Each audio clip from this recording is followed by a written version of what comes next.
Carrière égale la vie professionnelle, considérée comme un ensemble d'étapes à parcourir selon le Larousse. Planifier sa carrière signifie quoi? Dans le cadre de notre mission, nous parlerons justement de comment planifier sa carrière. Bienvenue à tous, vous suivez Emploi et Carrière et c'est sur Business 24 Africa.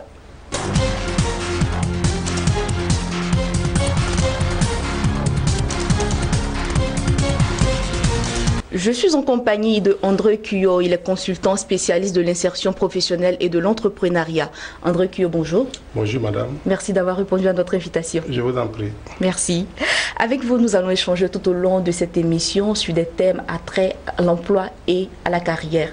Alors dans la première rubrique intitulée « Je veux un job », André Cuyo, comment peut-on planifier sa carrière? Mais c'est une très bonne question.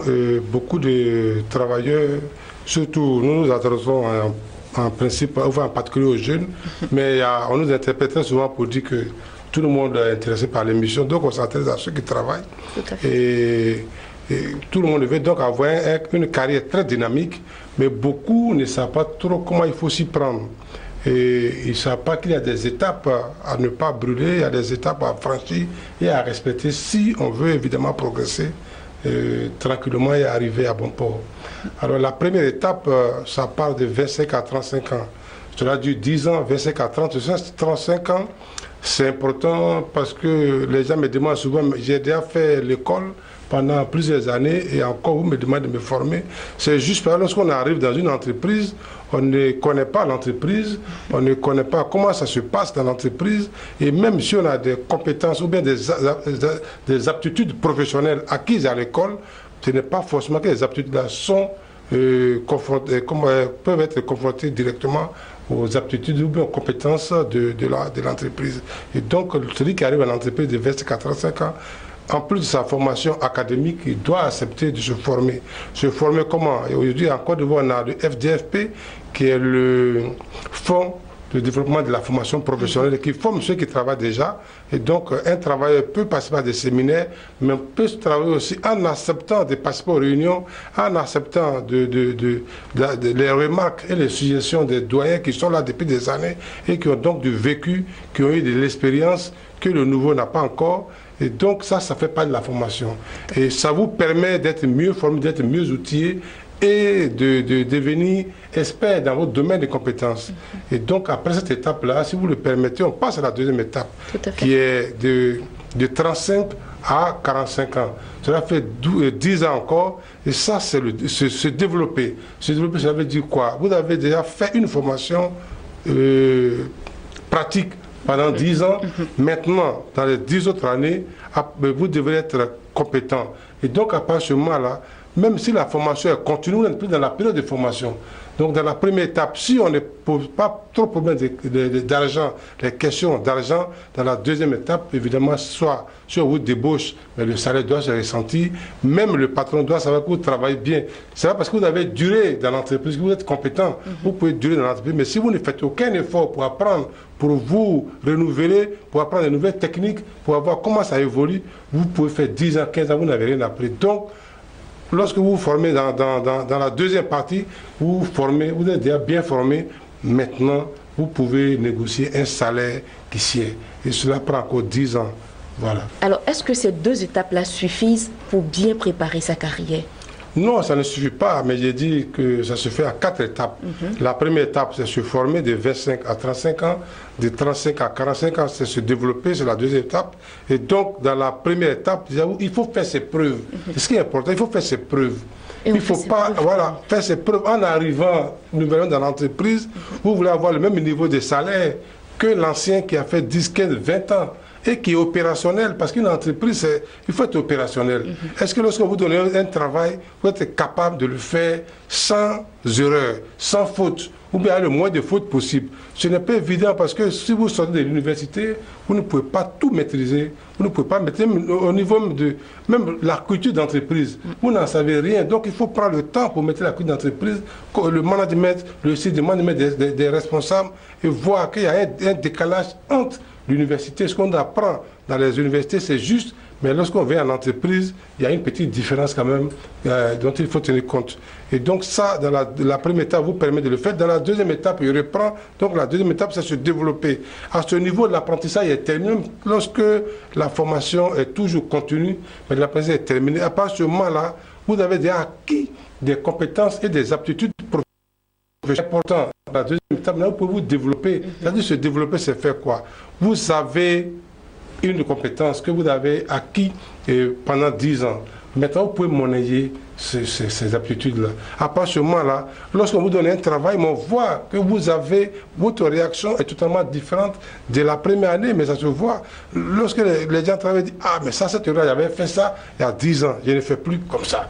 Et donc, vous progressez. À partir du moment où vous êtes efficace, le rendement est efficace, vous êtes productif, mais c'est tout à fait normal que le salaire suit. C'est ce que je demande, c'est ce que je conseille aux jeunes, et même à ceux qui sont déjà en activité. Il ne faut pas, dès les premières années, commencer à avoir un salaire des cadres supérieurs, parce que vous avez peut-être un master 2, vous avez un doctorat, mais vous n'avez pas encore fait vos preuves. Est-ce que le salaire est forcément synonyme de faire ses preuves? Mais le salaire, en tout cas dans notre milieu de la formation, moi j'ai fait le placement, on ne recrute pas, mais là vous allez peut-être m'obliger à revenir en arrière, mais le recrutement ne se fait pas en tenant compte des diplômes. Or, la plupart des jeunes, lorsqu'on leur demande leur prétention salariale, ils disent, oui, ça me dit pourquoi? Ils disent, non, j'ai un master 2. Mais est-ce que le master 2 vous donne de la compétence? Vous avez des aptitudes professionnelles, vous êtes supposé connaître le travail, mais est-ce que vous l'avez éprouvé sur le terrain? C'est avec les preuves sur le terrain que vous allez dire que vous êtes dessus maintenant compétent. Lorsqu'on me donne ce travail-là, je le fais. Je prends un exemple. On a vu à l'époque des étudiants en informatique et les chefs d'entreprise étaient étonnés qu'il a un BTS en informatique et puis il ne s'est pas saisi. Lorsqu'on lui demande, il dit non, moi je suis développeur d'application. Mais le chef d'entreprise ne peut pas comprendre qu'un informaticien qui a eu un BTS en informatique ne sache même pas saisi. Alors, quand on a fini de se faire former, on a fini de se développer et qu'on a maintenant 45 ans, qu'est-ce qu'on fait? Qu'est-ce qu'on devient? Oui, mais c'est là qu'il faut s'enrichir. Quelqu'un m'a dit, mais c'est le constat, ce n'est pas une question de consultant. Que vous soyez enseignant, vous soyez enseignant, vous soyez consultant, vous soyez même à la fonction publique. Vous ne pouvez pas avoir un instituteur qui vient de sortir du CAFOP, n'a pas le même salaire, même s'il a le même diplôme que celui qui travaille depuis 5-10 ans. Ils n'en ont pas. Donc à la fonction publique, les choses sont précises. Dans les entreprises privées encore, peut-être que ce n'est pas très précis, mais aujourd'hui ça commence à venir parce qu'il y a le développement des ressources humaines. Et donc, celui qui vient d'arriver, ce n'est pas normal, ce n'est pas possible qu'il ait le même niveau de salaire que l'ancien. Parce que l'ancien, il a fait ses preuves. C'est ce que je vais vous faire comprendre. Donc la troisième étape, à partir de ce moment-là, il peut maintenant chercher à s'enrichir.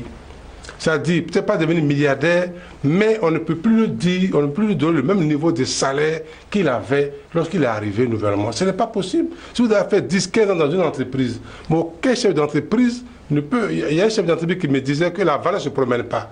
Mais s'il voit que vous êtes compétent, que votre rendement est efficace et que vous êtes productif, mais s'il ne vous appelle pas pour augmenter votre salaire, quand vous partez vers lui, vous serez débauché.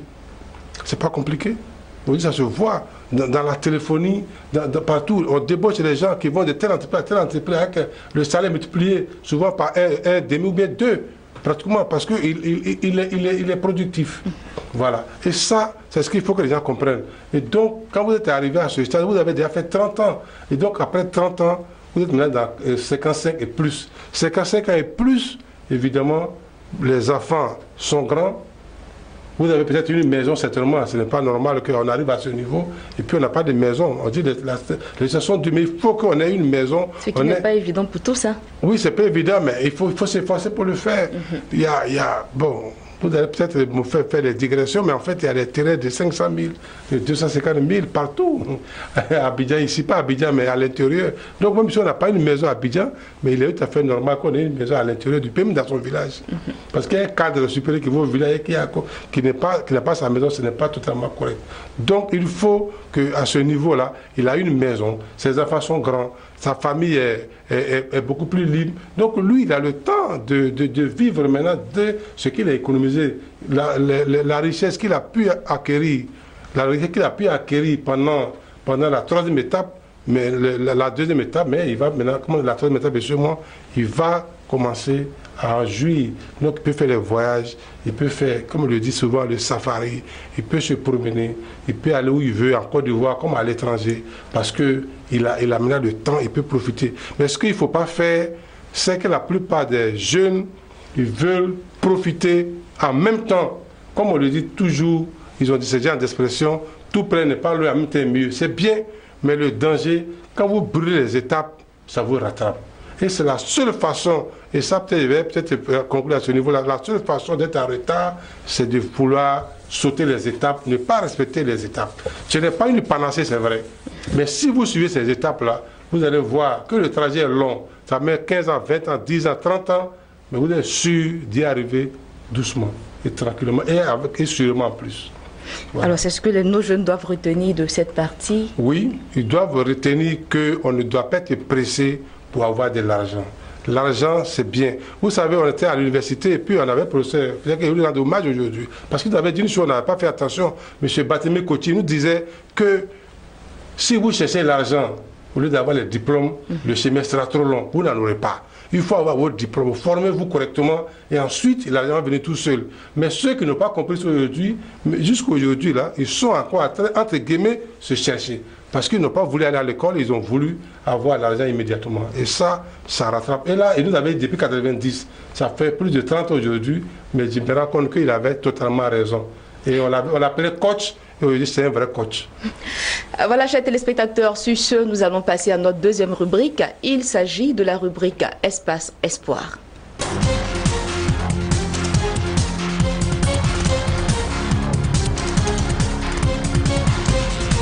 Espace Espoir de ce jour, et il s'agit d'enjeux concours, et je laisse toute la place à notre consultant pour vous le présenter.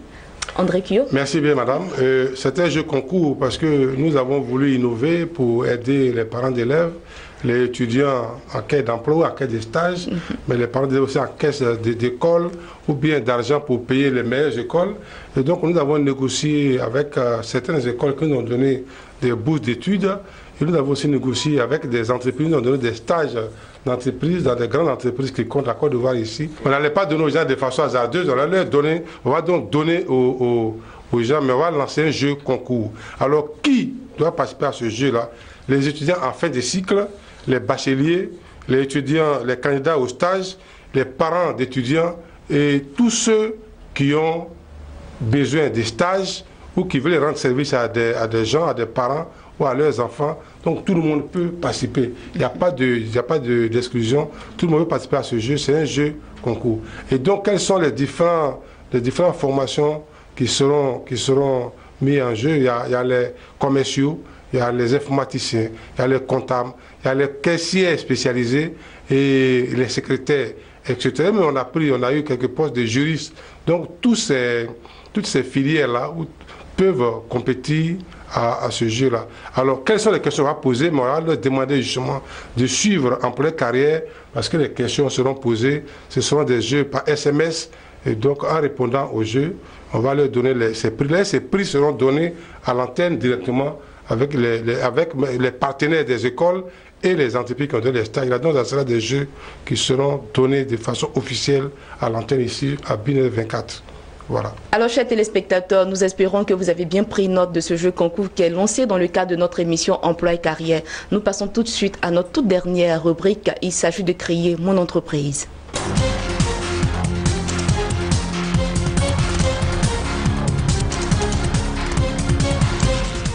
La rubrique Créer mon entreprise de ce jour aborde le thème de créer son entreprise à partir de zéro.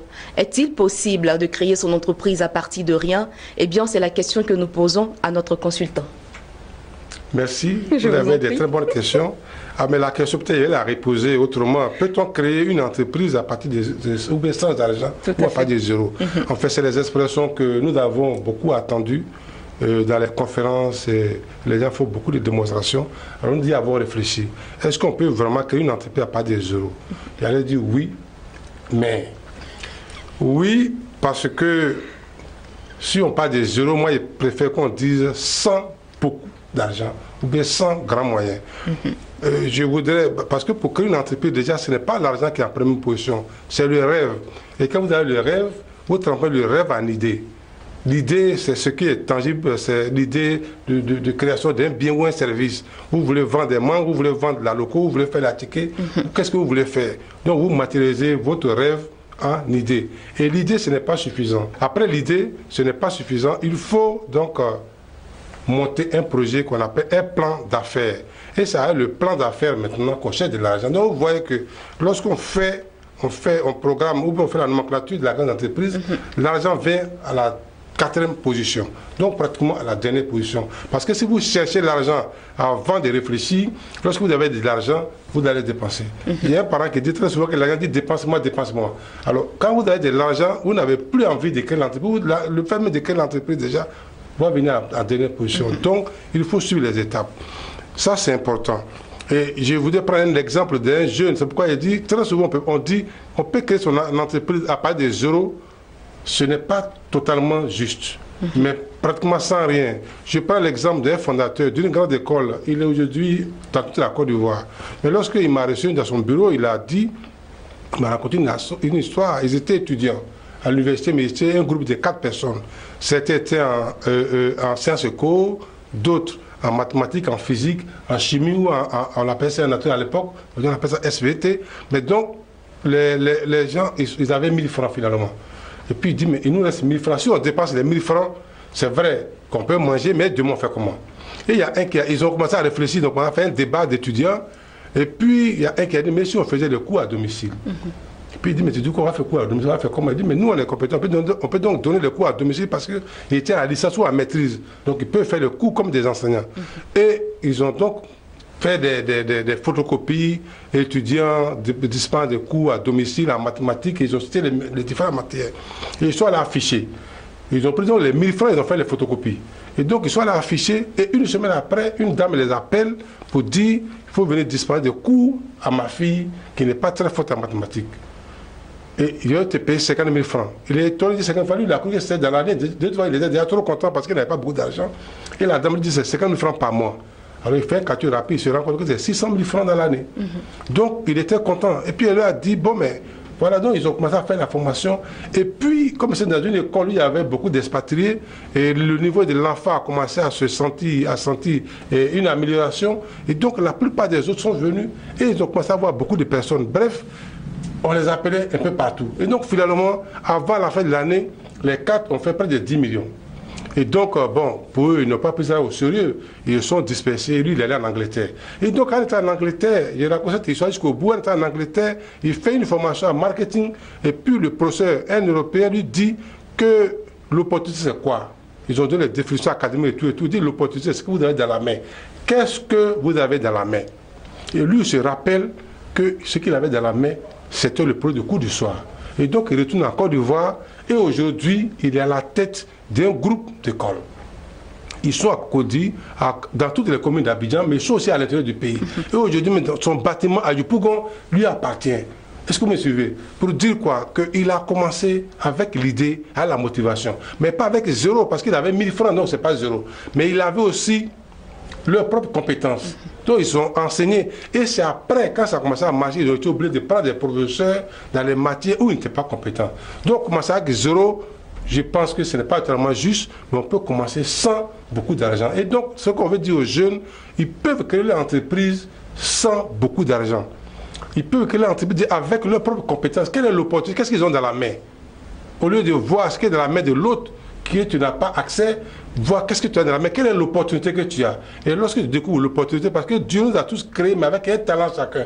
Quel est le talent que chacun a? Et chacun a un talent, au moins un talent dans la vie. Et donc, on ne voit pas nos talents, et on regarde les autres. Alors, pour ces jeunes qui n'ont pas de capital, qui n'ont pas assez de moyens, mais qui espèrent, qui ont un rêve et qui espèrent bénéficier d'un financement d'une quelconque banque, qu'est-ce qu'ils peuvent faire?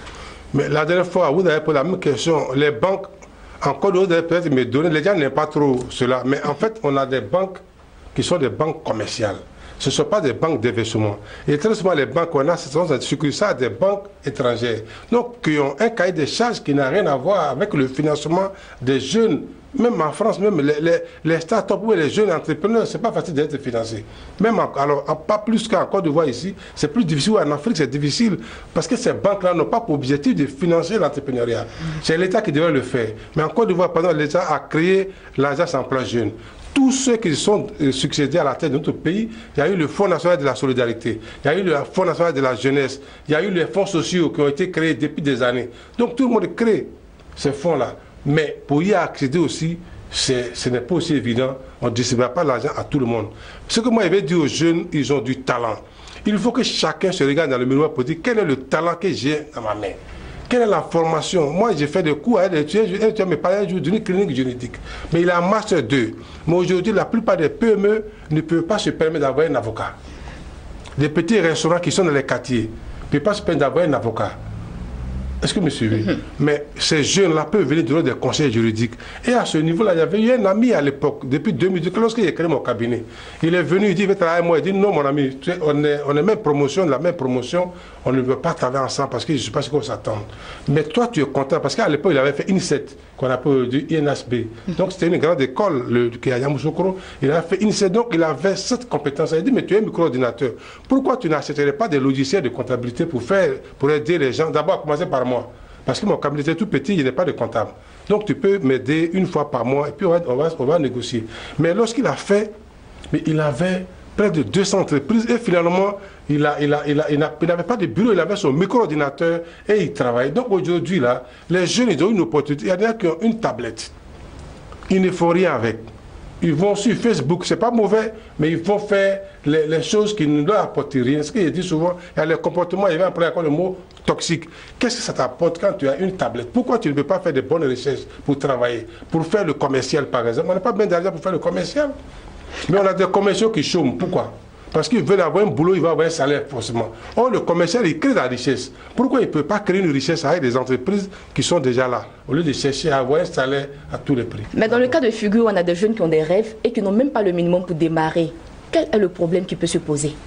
Mais je vais vous citer un exemple qui m'est proche, je ne vais pas faire les détails, mais c'est un monsieur qui voulait faire les assurances à l'époque. Et il est allé dans les assurances, il n'avait pas de costume. Le monsieur lui dit, tu mélanges mon environnement parce que tu es mal habillé. Les autres sont tous en costume et tu n'es pas en costume, donc tu gênes mon environnement. On ne va pas te prendre ici, il va laisser ce costume. Mais il n'a pas les moyens, au lieu d'aller pleurer, il est allé voir un Libanais et dit, moi, il va vendre tes chaussures. Et comme les chaussures, mais évidemment, une paire de chaussures, c'est 2 pieds. Il prend donc un pied et il va voir les dames. Il dit, voilà, la chaussure, il est pris, mais le deuxième pied, si tu payes aujourd'hui, là, je vais t'envoyer le deuxième pied. Mais la chaussure coûte 7 000, mais lui il vend 8 000 ou à 9 000. Est-ce que vous me suivez? Donc il prend les chaussures à 7 000 et il prend la chaussure à 5 000, il dit bien 5 000 et il vend à 7 000. Et il dit à la dame, si tu me donnes 6 000, je te livre la chaussure et puis tu vas payer après. Mais quand la dame lui donne les 6 000, lui il a 1 000 francs et il va déposer les 5 fois chez le Libanais et il récupère les chaussures. Mais dans la journée, il vendait une dizaine de paires. Et aujourd'hui, il est devenu un homme d'affaires redoutable. Croyez-moi, il est en Côte d'Ivoire ici. Il est devenu un homme d'affaires redoutable. Donc les jeunes, qu'est-ce qu'ils ont? Mais ce qu'il dit, le talent que vous avez, mais ils savaient vendre. Si tu as un talent, tu n'as pas d'argent, mais pourquoi ne pas dans une entreprise, travailler, utiliser ce que tu as, et puis avoir de l'argent, au lieu d'attendre l'État. Et l'État a des... L'État, quelqu'un me dit, l'État c'est un peu comme Dieu, mais on est 7 milliards d'habitants sur la terre. Mais si tu pries, tu jeûnes et que tu ne travailles pas, mais je ne suis pas convaincu, en tout cas dans ma religion, que tu aies de l'argent. Donc il faut prier, il faut jeûner si tu veux, mais il faut travailler. Donc les jeunes, ils parlent de l'État, mais l'État, on est 23 millions. On va devenir 1 milliard d'Africains, peut-être dans quelques années. Quel chef d'État qui a autant de moyens pour donner à tous les jeunes? Même si on donne aux jeunes, mais je leur dis, aucun président de la République, quelle que soit sa bonne voix, sa bonne volonté, il ne pourra pas satisfaire toute la jeunesse. Donc c'est à chaque jeune de rentrer au plus profond de lui-même. Ce que je dis, peut-être ça paraît difficile, mais au plus profond de lui-même pour voir quel est son talent, qu'est-ce qu'il sait faire, quelle est l'opportunité qui est dans sa main. Et avec ça, il peut commencer à travailler. Donc déjà avoir un petit salaire rémunéré. Et puis économiser, ouvrir un compte bancaire. J'ai pris la dernière fois un exemple, une étudiante qui a un portable de 360 000 ou 380 000 qui n'a aucun compte bancaire. Mais pourquoi? Pourquoi ne pas payer un portable 100 000 sans ce qu'elle ne fait plus le reste, mais sur un compte bancaire?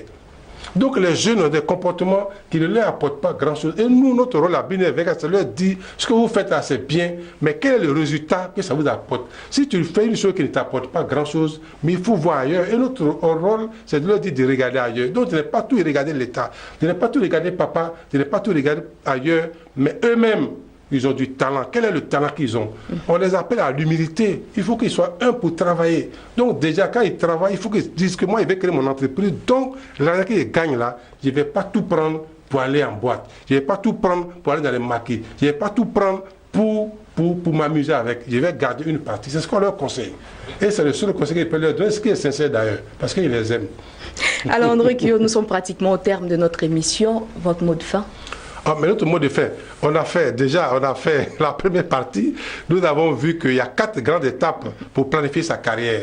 Ce n'est pas une panacée, on l'a déjà dit, on le répète, ce n'est pas une panacée, mais c'est un plan qui a été codifié, qui a été fait, qui a été éprouvé. Et donc, il tente au moins cela, et puis on va voir. Et donc, il faut qu'il suive les étapes. Lorsqu'il finit la formation à l'université, la vraie formation professionnelle commence en entreprise. Cela dure 10 ans, de 25 à 35 ans. De 35 à 45 ans, c'est la deuxième partie de la formation. Et là, il doit se développer. De 35 à 45 ans, il doit bien se former, se développer. Et en plus, de 30 à 45 ans, il doit s'enrichir. Et à partir de 55 ans, n'est-ce pas, il doit maintenant jouir de tous les biens, de tout ce qu'il a accumulé toute sa vie. Il ne faut pas brûler l'étape. Parce que vous brûlez les étapes pour dire que vous voulez aller trop vite, c'est la seule façon d'être en retard. Et la dernière partie, on vient de voir que créer une entreprise à pas de zéro, pour moi, personnellement, moi, ce qu'on me demande le contraire, ce n'est pas totalement juste. Parce que le zéro, ça veut dire que tu n'as rien du tout. Et donc le zéro, c'est? Le zéro, pour moi, c'est peu d'argent. Peu d'argent, oui, tu n'as pas beaucoup de moyens, tu peux en chercher. Donc les jeunes, soit ils ont peu d'argent, ils commencent, s'ils n'ont pas d'argent, mais de chercher n'importe quel boulot. Parce que ce qui est humiliant, c'est quand tu voles. Mais à part du moment où tu fais n'importe quel travail et que tu as l'argent pour te prendre en charge, pour créer ton entreprise, mais à part ce moment, il n'y a pas de honte à le faire. Donc on peut avoir un master 2, mais s'il n'y a pas de boulot, même il faut balayer pour avoir de l'argent. Moi, je pense qu'il faut le faire. Et il a des fois regardé la télévision, oui, première chaîne, et l'autre une télévision nationale, et puis il y a un monsieur qui a dit, il est devenu très riche, mais c'est un Sénégal, il a dit, non, mais s'il faut balayer aujourd'hui pour avoir de l'argent, il n'hésitait pas à le faire. Il dit, mais voilà, il a compris. Au lieu de compter sur l'État, au lieu de compter sur les banques qui ont leur mécanisme d'octroi de crédit, il faut compter sur soi-même. Qu'est-ce que nous avons comme opportunité qui est dans notre main? Ça, c'est la grande question à laquelle chacun doit réfléchir et chacun doit faire l'effort de répondre. Tout à fait. Merci encore, André Kio, de nous avoir entretenus tout au long de cette émission. Merci. Je vous en prie. Alors, je vous le rappelle avant de clore cette émission que nous avons lancé un jeu concours dans le cadre de Emploi et Carrière. Pour voir les questions et les réponses, il suffit simplement de nous suivre. Sur ce, je vous dis à bientôt et au revoir.